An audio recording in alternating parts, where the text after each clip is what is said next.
Welcome to the Hey Soul Sista podcast, where Mel Histon will guide you through life's big questions and bring you one step closer to doing this crazy journey as best you can. Hey Soul Sisters, today's special International Women's Day episode of Hey Soul Sista podcast is brought to you by Lake Mac Council's Lake Mac Women's Sport Festival. I love that they're supporting women in sport. You can find out more. Just head on over to lakemac.com.au/Women's Sport Festival. It's coming up to International Women's Day on the 8th of March, a day for us to join forces with people around the world and shout our message for equal rights loud and clear. Women's rights are human rights. In case you didn't know, the International Women's Day movement began back in 1908 against a backdrop of terrible work conditions and exploitation. 15,000 women took to the streets in New York, protesting for shorter hours, better pay and voting rights. The next year, the Socialist Party of America announced a National Women's Day to honour the strikers. And then in 1910, it went global. Today, it's a global day to celebrate the social, economic, cultural and political achievements of women in all of their diversities. It's also a day to raise awareness about the inequalities girls and women face around the world. And today on Hey Soul Sista, we're going to talk just about that. And the theme for this year's International Women's Day, Break the Bias. I'm so excited to have 4 accomplished women here with me today, women who are leading the way for others in our community. On Zoom, we have Kay Fraser, the Mayor of Lake Macquarie.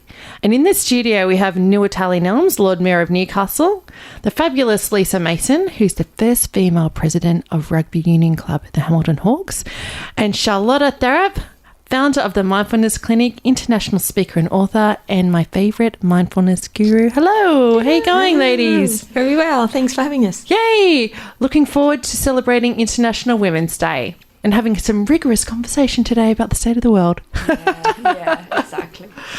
So, Miss Charlotta, 12 months ago, you were here and we recorded an International Women's Day episode last year. And I asked this question and I want to ask it again.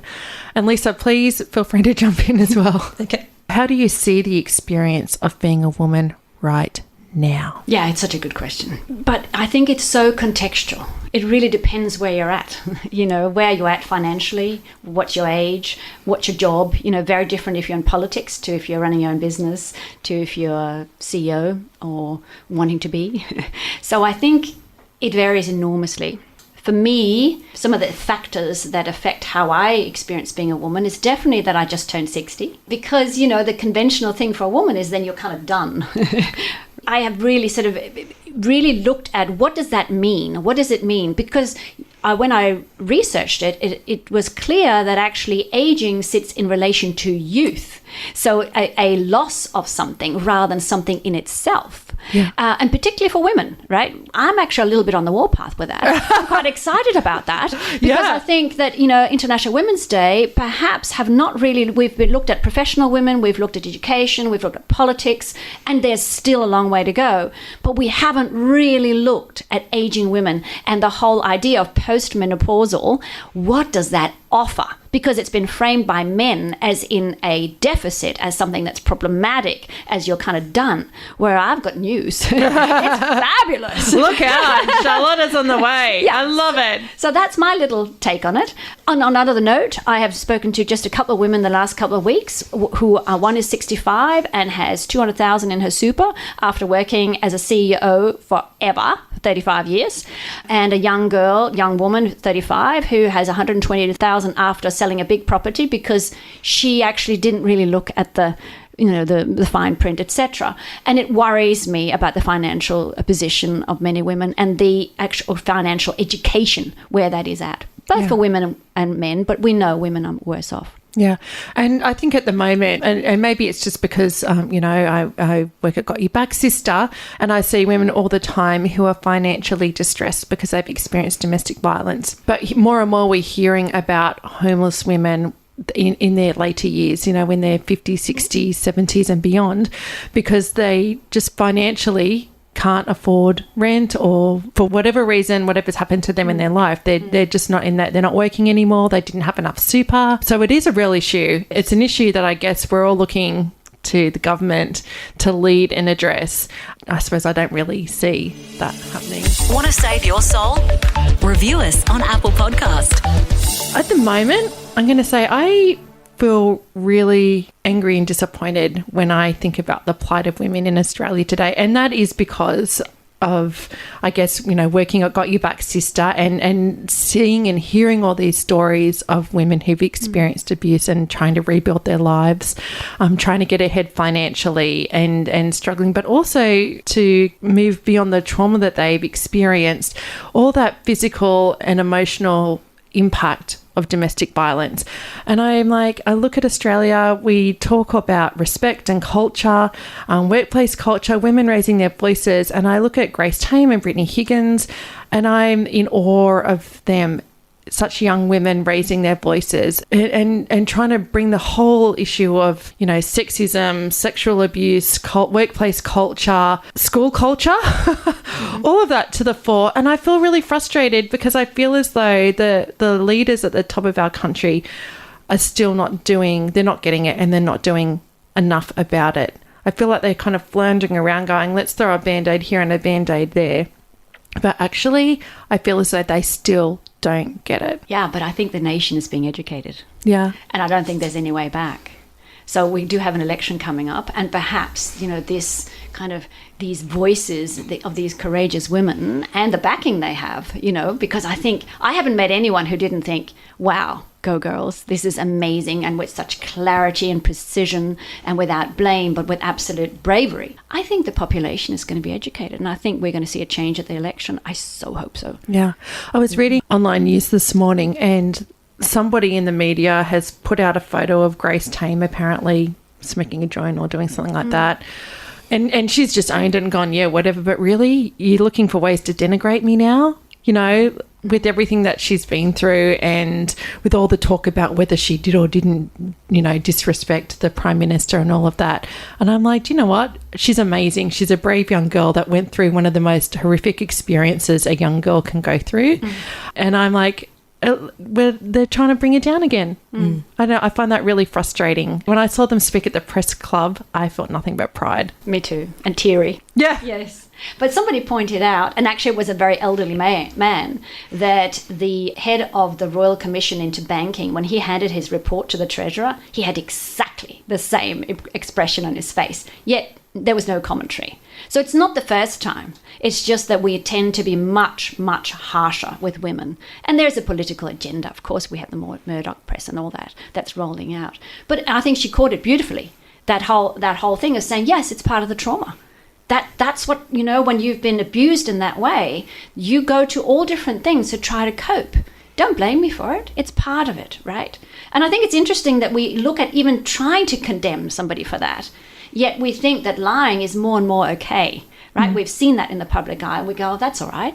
What standard have we got? Why are we, And I think as women, we need to really make sure that we protect other women from that harsh criticism that tends to be out there. Much, much harsher in general for women, be that in politics and whatever avenue, area they're in. Unfortunately, though, sometimes it's the women that are actually bringing some of the other women down.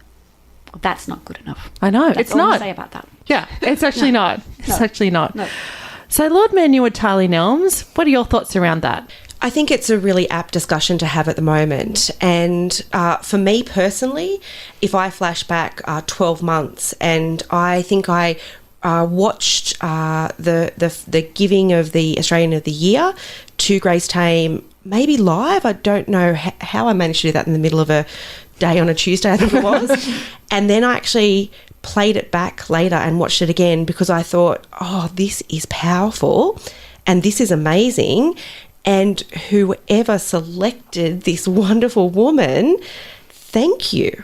And because we'd had Rosie Batty a few years before who'd really done, had been through a lot, but done an amazing job at raising the profile of family violence. She was great. Yeah, phenomenal.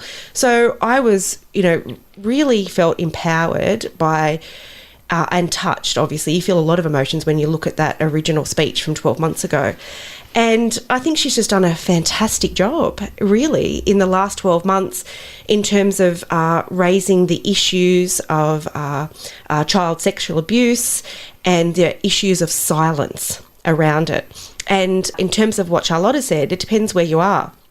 And then what I've seen in the last couple of months is actually women leaders stepping up and talking about how wonderful it is to see the next generation not being silent, because they were part of a generation that culturally were forced to be silent. And I sit almost in the middle of two generations. And I've always known that growing up, a bit in one camp and a little bit X and a little bit Y. So you can I see it from both sides because I'm in the middle. So I'm not very silent, but also know and socialise with a generation that has been forced to be silent. And I just think it's fantastic. I see it as a beacon of hope. And yes, the male leadership that have not had any clue, because they are from a different generation, of how to deal with young women speaking out about really important issues and shining a light on them, have not handled it well at all. And that's on them. I see all of it on them, and it will be part of their downfall, I hope. Yeah. At the end of the day, I think the general public and the Australian public don't want, whether it's the Royal Commission that was actually into child sexual abuse, or through the church network, or whether it's happening behind closed doors. If you remember, this same issue happened to women when they were once seen as a man's property. And this is about children and protecting children. And if we can't talk about openly and honestly about what has gone on, whether they're at schools or in homes or with people that are known to these victims, how are we ever going to change as a culture? So I see it as a beacon of hope, and she has a huge amount of support and always will, and the strength. And obviously the situation that happened to poor Brittany at Parliament House also dealt with horribly. And I think the federal parliament has, looked into it and looked how, but you're looking at a funny culture down there. It's like a different world. I know people that work down there, and when you step down there, you step into some sort of alternate universe. Really, it's actually a thing. It's like a closed shop.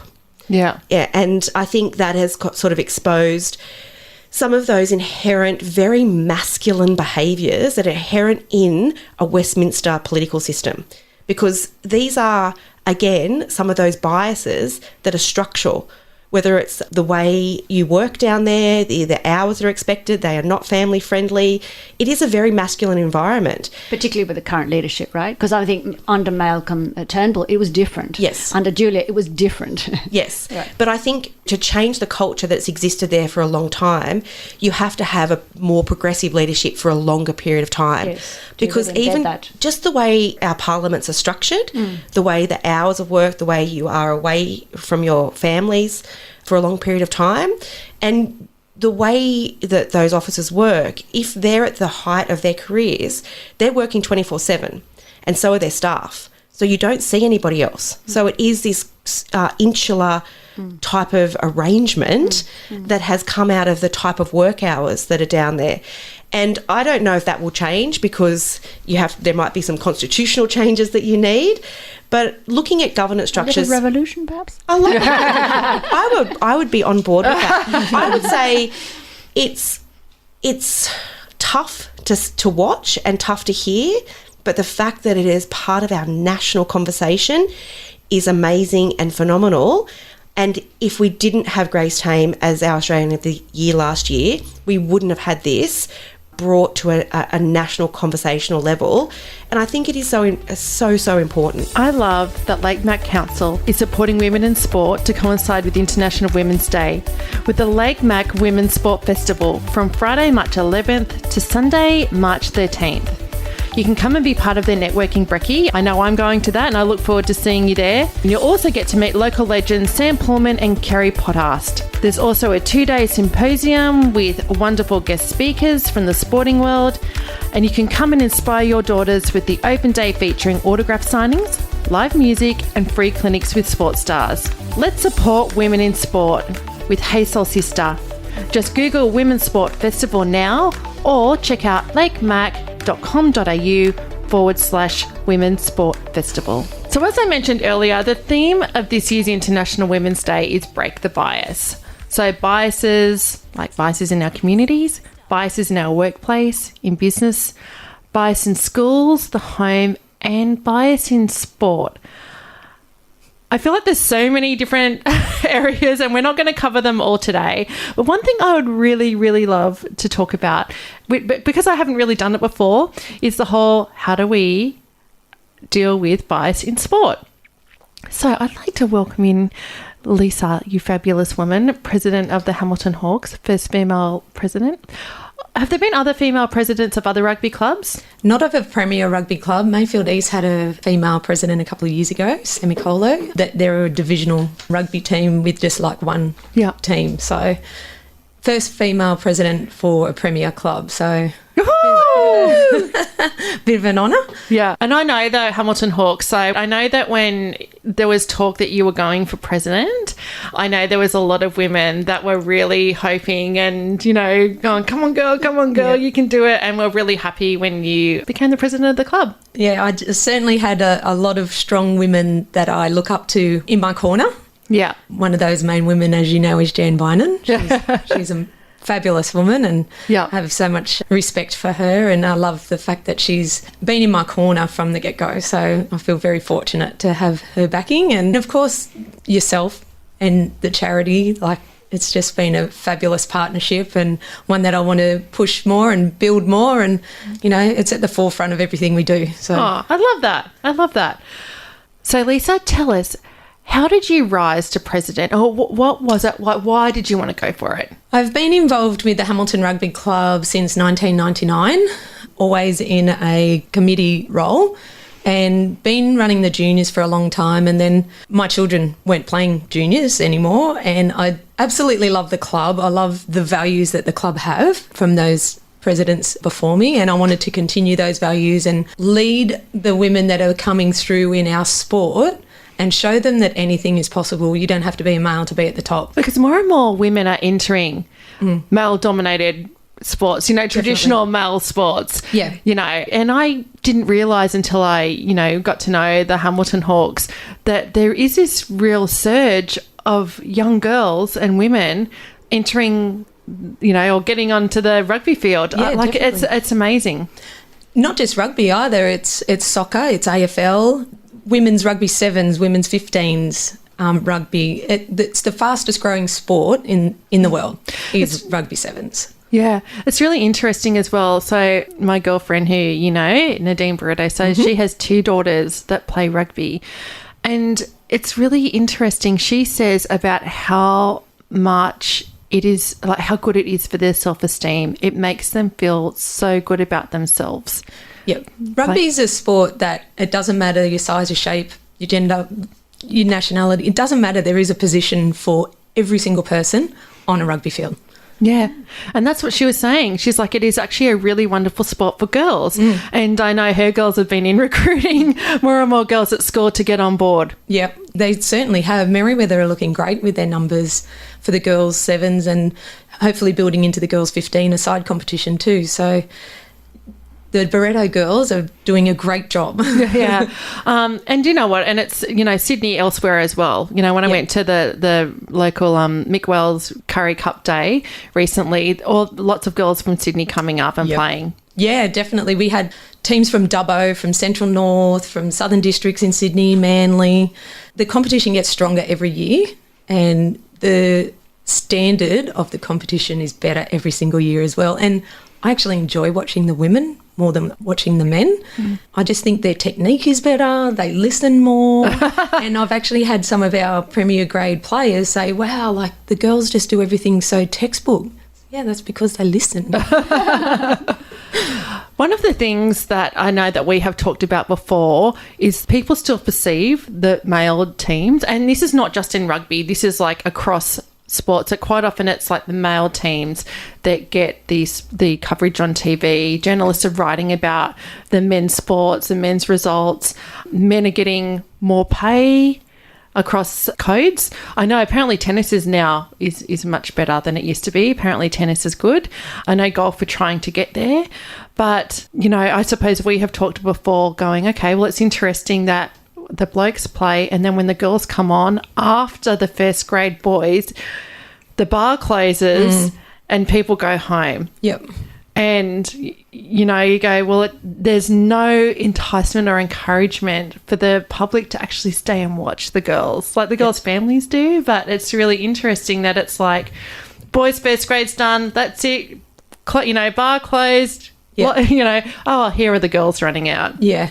Yeah, and that's certainly something I'm trying to change at Hamilton. Well, in the NHRU, I'd love to see the women play before first grade, and then first grade is the pinnacle, like they think they should be. But everybody's there to watch the women then, and like you say, the bar's not closed and people aren't trying to pack up and go home. So I think it's really important that we try and change the mould and get those women playing earlier. Let's get soulful on social media. Search the Sister Code Facebook page and follow us on Instagram.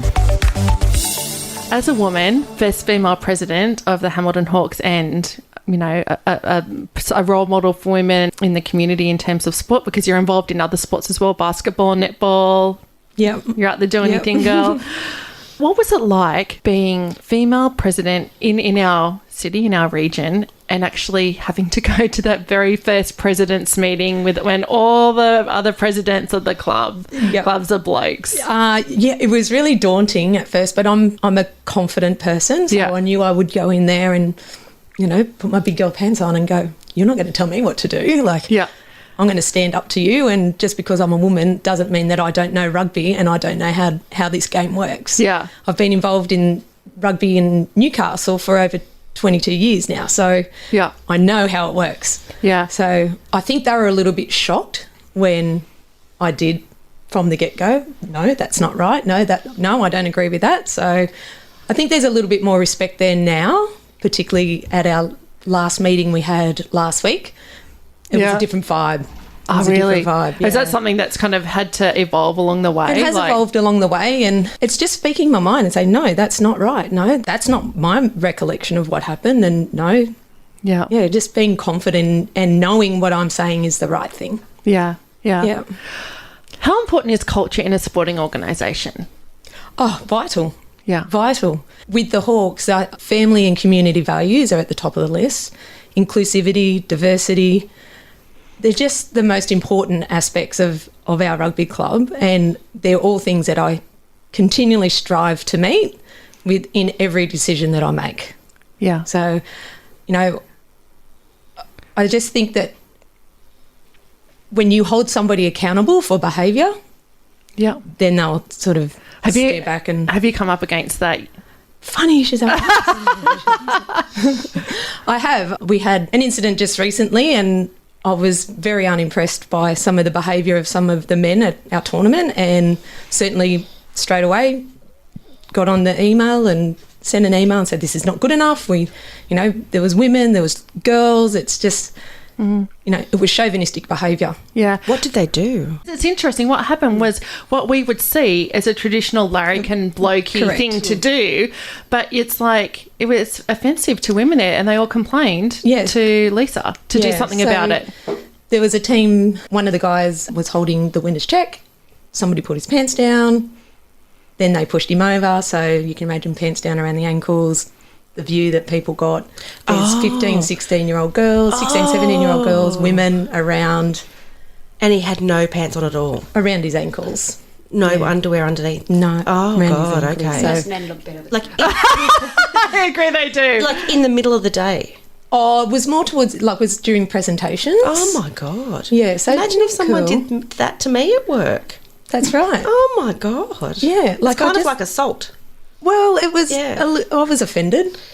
But it's assault on the person getting their pants pulled down. Yeah, but it's that behaviour that they think that it's okay. There's a time and a place, and that certainly wasn't the time, and nor was it the place. So because the presenter was a female as well, wasn't she? Is that right? One of the speakers. Yeah. The family of Mick Curry was there, and they were presenting the cheque. But what about the poor person? I'm assuming it was a man that got his pants pulled down. I'm assuming he didn't want that to happen to him either. Well, no, I don't think he would have, but it was, But there's nothing he can do about it. No, because that's unless right. he laughs about it, he just has to put up with being assaulted. Yeah. But the club was very, very good and got onto it straight away. They were prompt, they were professional, and everything was sorted really quickly.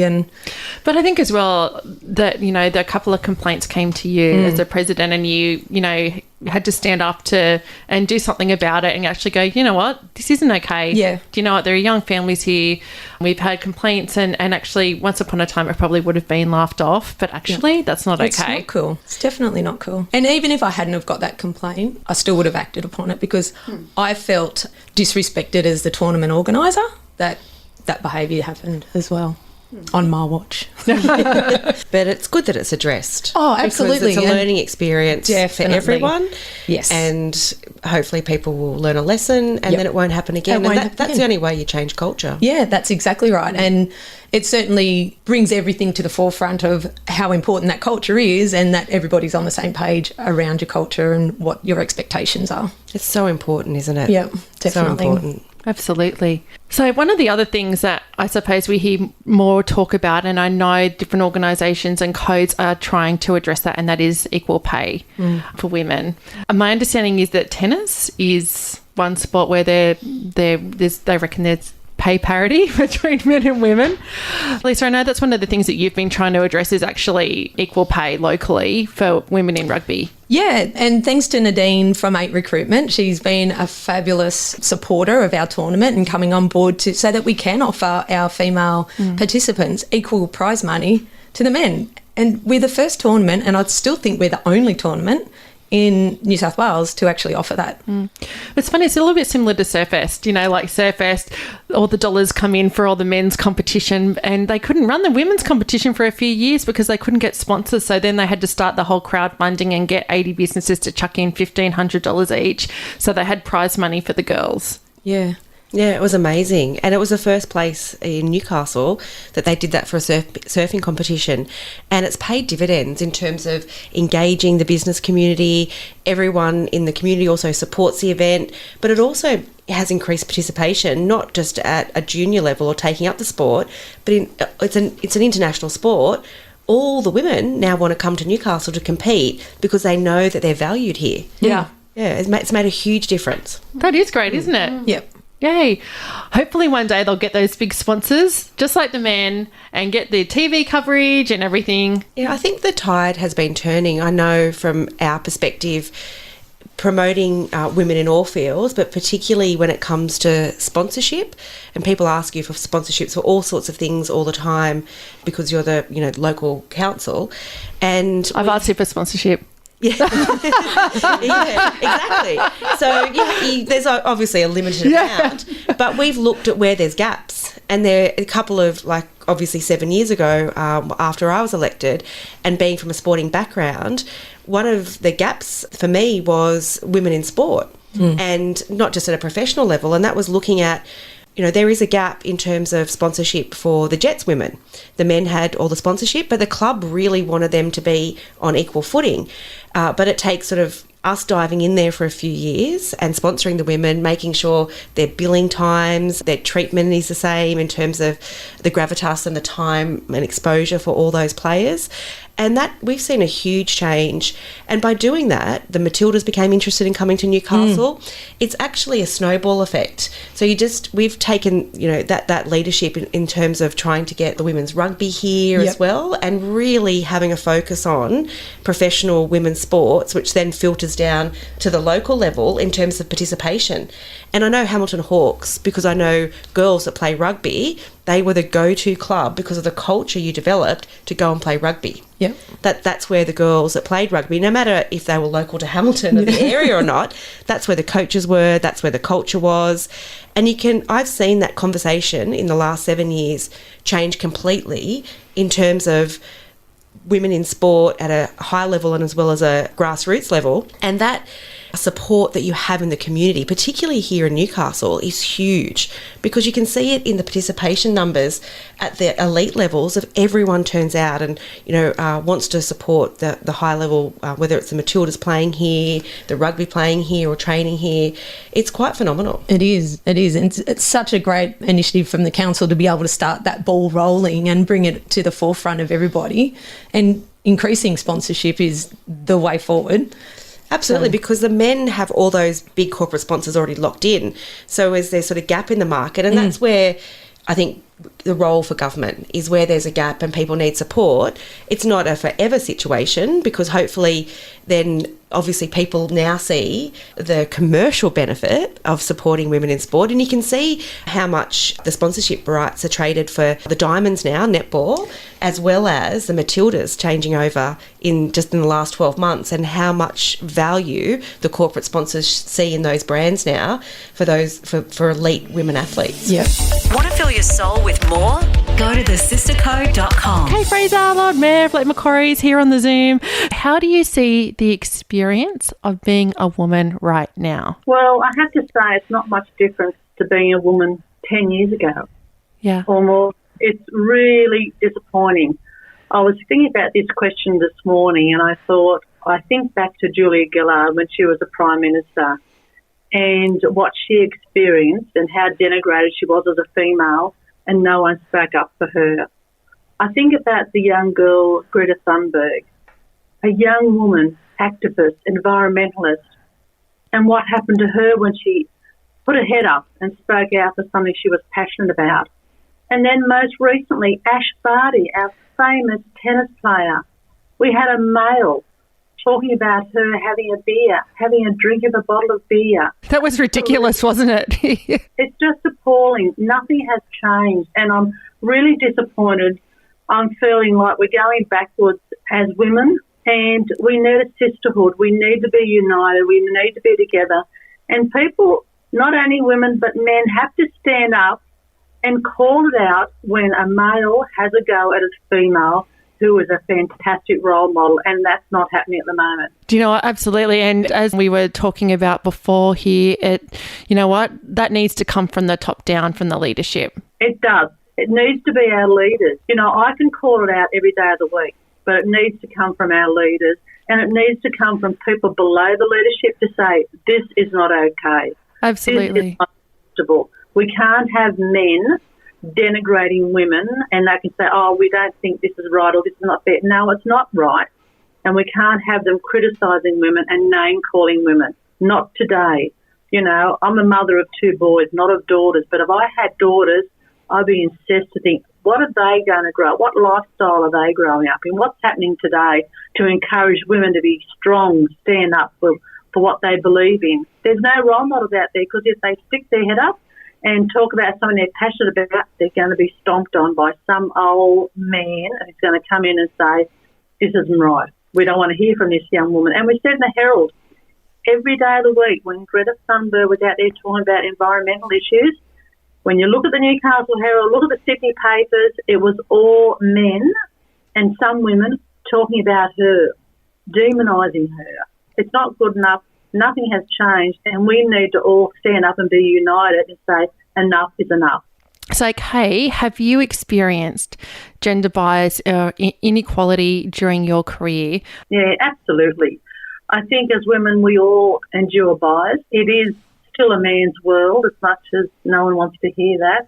And obviously, as the mayor of a city of 209,000 people and having 3 female councillors and 10 male councillors, yes, it was tough. Yes, did I get bullied? Did they try and intimidate me? Yes, they did. And that's the nature of the beast. And they can say, well, that's the rough and tumble of local government. Well, it can be, but it shouldn't be. So we need to have respect. Whether you're a male or female, there needs to be that respect. And I think until we get full equality in all levels of government, in every workplace, we will endure that all the time. So when there's a lot of men or a lot of women together, that's what happens. So, yes, I have endured it, but I didn't succumb to it, and I stood up and held my head up high, and didn't get down into the gutter.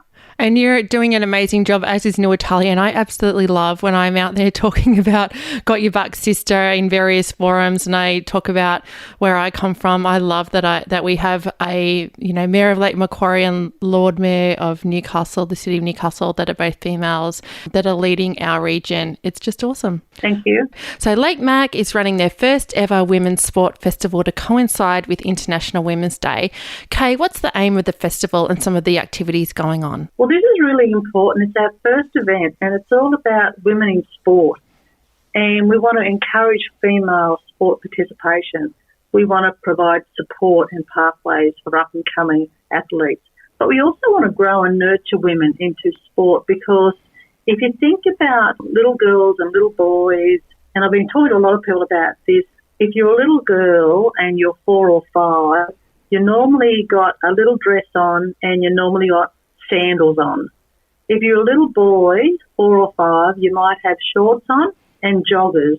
So therefore, you're more inclined to kick a ball around and roll over in the dirt and get all dirty. It doesn't matter. For a little girl, for some reason, we still have the mentality where we have to dress our little girls up and treat them different to little boys. So for me, we need to change that. Young girls are already behind with sport because they're not allowed to play in the dirt when they're little. They're not allowed to kick a ball because we dress them differently to boys, and we don't have the rough and tumble that we normally do with little boys, and that's still happening today. So we need to try and break down those barriers, and we need to grow and nurture women in sport. So this festival is going to encourage that. It's going to be a combination of talks, symposiums, and hands-on activities for girls and women of all ages. And we've got some fantastic women coming to Lake Macquarie to talk about it. Rihanna Iflam, fantastic world champion cliff diver. Now, she's a world champion, and I don't see her on the news all the time, and she should be. She's a fabulous young woman doing amazing things around the world, so she's going to be here in Lake Macquarie. She's our head act.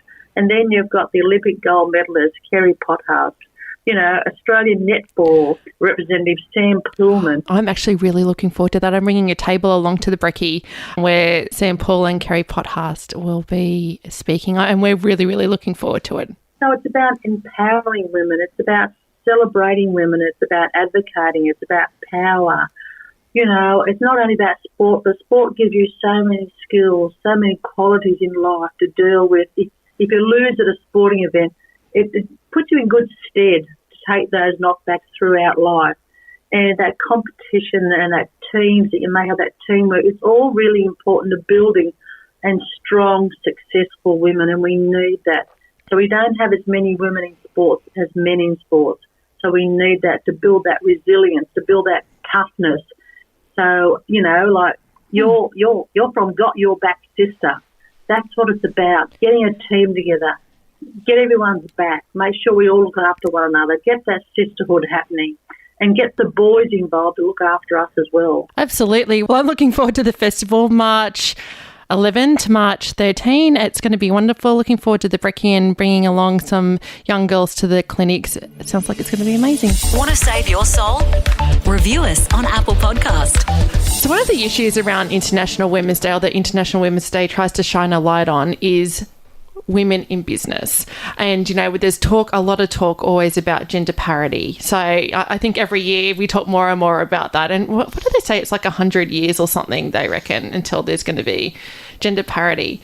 And it's funny, I actually Googled that this morning because I kind of wanted to be sure that that is really still a thing. And they're like, we're at least 20,000 plus behind men for the same sort of roles, which actually I was chatting to Mel Sarge earlier, and she was saying that she found out a couple of years ago when she was a radio announcer that she was earning half of what the male announcer was, and you hear about what Lisa and Carl the drama around that. Okay, I actually don't understand it. I don't understand why that would even happen. Because it's run by male executives.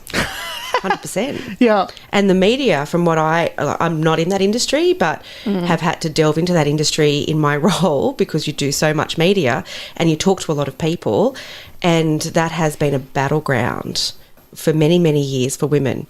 And you can see some small changes, But just the fact that even just in the last few years you've had that Lisa and Carl pay issue, I think that was surprising to a lot of people when that was finally revealed, that's almost one of the main reasons why she ended up leaving. Well, because I watched it for her, not for him. Yeah, definitely. But I think there's also, and this is both women and men that hold the kind of the internal biases. You know, we do expect a lot more from women. So we do have this, you know, that we equalize, or we think, you know, confidence is the same as competence with men. And that is definitely, and that whole confidence thing is much more common in men. So, you know, I think because I was working with an HR manager, and in terms of giving, you know, sorting out their bonuses, this is when she realized, oh my God, I see the same thing. You know, we get female leaders who are putting men forward, doing the same job as women, but thinking they deserve a bigger bonus. So actually it's systemic because we just see them differently. So I think there's a lot, that talk about breaking the biases, you know, we need to come much more into facts. And even, you know, remove the face from what we're actually talking about in order to really pierce these very thickly layered biases that we all hold. Yeah. So one of the issues, I suppose, that we hear around women in business is the whole women in leadership roles, and talking about, do we have quotas for boards? All of that, you know, ratios of men to women. So I was telling the girls earlier, I went to a networking luncheon in Sydney on Friday. And it was for CEOs, managing directors, VPs of global organisations who are based out of Sydney or out of Australia. And so I went there. There was about 80 people at this networking luncheon. I was invited to go by one of the corporates as a charity partner. There were about 80 guests there. 70 were men and around 10 were women. And I was looking around the room and I'm like, I thought there was supposed to be quotas. Like, I kind of thought that there had been a much bigger change than I think there actually is. And it really shocked me. Maybe it shouldn't, but it really did. And that's actually a good ratio, because the actual ratio is 300, you know, it's only 18 out of the 300 top executives in Australia that are female. Yeah. So it's 6.2%. Yeah. So it seems like we still have a long way to go in terms of women rising in leadership. Absolutely. What do you think, fabulous female leader of our city? Yeah, I've talked to you about how tough some of those battles have been, particularly in the early days. If you couple age at the same time with being a woman in a role that was traditionally for a much older person and normally a man, it was really, really difficult. And it was the first time I'd really rubbed up against really strong unconscious bias. Overt bias because it's politics, but the unconscious bias was a shock to me. Yeah. Because I'm a different generation to the unconscious bias I was receiving from older white men, and it was quite confronting, and I dealt with it in different ways, sometimes just straight head on, and which was quite explosive, and then sort of, you know, taking a step back and looking at, you know, how I'm going to work around it. And I just had to work around it with all different sorts of methods, but it was exceptionally and has been exceptionally difficult. Yeah. Charlotta, you work with organisations around the world. What are you seeing? I'm seeing some good changes overall. Yeah. And I mean, I have to say probably the ones that I work with are not necessarily a representation of all of them, right? Because they are, in general, more conscious when they want to do mindful leadership. But, you know, we just started a new cohort of the Executive MBA at Newcastle University, a beautiful group of people. When I see these men and women, I go, oh, you know, there's great hope. But I do think we have a long way to go, and I think we still have to have really rigorous discussions, because I think there's a lot of misunderstandings in general. So if we, for instance, take the idea of quota, you know, the argument for quota is to say, oh no, we, you know, because we have to have the best person for the job. In other words, we believe in meritocracy, that, you know, which is the delusion of, you know, extreme liberalism, that, you know, if you do a good job, you, irrespective of where you come from, what gender you are, what color you are, etc., you can rise. And that's simply not true, right? Even in Scandinavia, there are more men named Eric that there are female CEOs. In Australia, it's Andrew is the name, right? So meritocracy is a delusion. It doesn't work because you can't seriously say there are more men named Andrew who are brilliant than half the population of the country, right? Yeah. So that means we need to pierce these silly thinkings and go, this is simply, let's come into the facts and let's make space. But I think it goes deeper in a way because, I just got a bit curious before we had this conversation. I thought, I wonder what the link is between also private schools and, people in politics and people in, and there we have a really serious skewing too. There's only one of the top 10 CEOs in Australia who's actually gone to a public school. So that means we've still got the networking of the boys. We've still got that as something we have to pierce. And there I think we need facts because that implicit bias is so thick. And, I think one of the definitions around implicit bias is that you don't know it because you have it and you've always assumed it. But really, for all of those who don't have it, it's the absence of privilege. It's the absence of connection. It's the absence of a loading on you where as a woman you think, I can't be too emotional. Oh no, I've got my period. I don't want to seem, too flippant about this or too caring about it. You've got another layer going all the time because the standard is the white male. And that's why we have such incredible confidence problems, right? Because to carry yourself and constantly second guess yourself, I can't be too strong, I can't be too soft, you're dancing this. Whereas in general, the white male doesn't have that to the same extent at all. And that's the same if you then have a disability or you have you're not white. You'll have the same thing going because the standard is the white male. So I think that, we need many more good discussions about this and information about this. Yeah. Yeah, I absolutely agree. That standard that is set and is layered down in, decades, hundreds of years of cultural training, and whether it's conscious or unconscious, every time you have someone different, whether it be a woman or someone from a different ethnic background or whatever it might be, an Aboriginal, whatever minority group that doesn't traditionally hold a certain role, whenever you layer that on top, you see them, if they finally can break through, whether it be a woman or whoever it might be, they tend to, and I 100% think this would happen to you, Lisa, is you probably work 10 times harder Yep. to do your role in terms of that rugby administration than potentially not every other man that does that same job or did the job before you or around the city. And I see it all the time. Like, I know the hours that I've had to put in, and, anecdotally from people that have worked with other people in my role, absolutely did not work those hours. Yeah, absolutely. It's phenomenal. And I see it at council. We've had a huge change in our senior leadership team where 60% are women. They are amazing group. And this is well over 20 people. And before my time, it was all men. But I can see it now. The men are definitive about, this is the time I will work and then I will be with my family, and the women just work and work and work and work. And then they go home and run their kids to sport and cook. And yeah. How do you go with that balance? Oh, I'm a terrible example. Just because I've tried, you have to, to do the job that you promised everybody in the city, which is a couple 100,000 people, different things fall off in terms of priority. So I've never really... I came from a progressive household where your mum dressed you as a suffragette? Yes, my mum dressed me up as a suffragette. And the division of labour in terms of household chores was not traditionally seen as a woman's role. So my mother was not into housekeeping. Ironing. Yes, ironing, housekeeping. And my father did all the cooking, and there was a pretty even division of labour around care as well for children. So for me, I didn't ever feel like I needed to do that role. But I'll tell you now, I still do most of the washing in the house. Yeah. You know what I mean? I don't do all the cooking because that's almost impossible.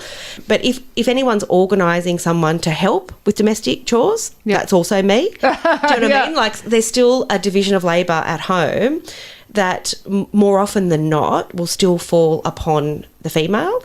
So I think that the more we talk about it and the more I can see even the generation younger than me coming through, I can see that changing in terms of people being, and men in particular, taking paternity leave and saying, no, I want to be, home or working only these hours to make sure I'm involved in raising my children. It's much more acceptable now, I think, for men. Whereas, probably once upon a time it wasn't acceptable. They'd be like, oh no, why would we do that? But now it's like, no, it's a thing. Yeah, well, they need to have friends. Yeah, they need to have a network of other fathers and friends or even mothers that are supportive of that. And, it takes a bit of a village when you're in those years of raising young children. But the division of labour is also in our work hours. COVID has probably been exceptionally difficult, particularly for women working from home with young children. The burden and the stress of that, and the endless guilt. I mean, don't you think in general you'd be more plagued by that? Yes, mother's guilt. Yeah, right. And then if you do your mother thing, really well, then you feel so guilty at work. So it's a lose-lose, right? 100%. Always a tension in that. Yeah, there's always a tension where you can see men more in general are fine. Like, well, no, I can't deal with that because I'm at work. Oh, but don't worry. I'll be like, filling out school forms or chairing a meeting at the same time and, just trying to balance it all.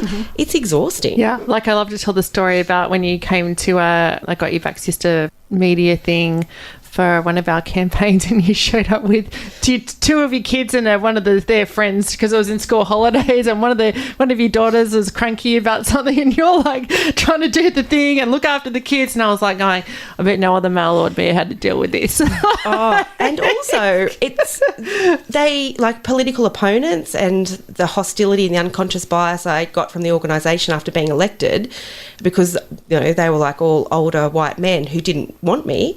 They made sure it was exceptionally difficult, to access childcare, which we were all allowed to.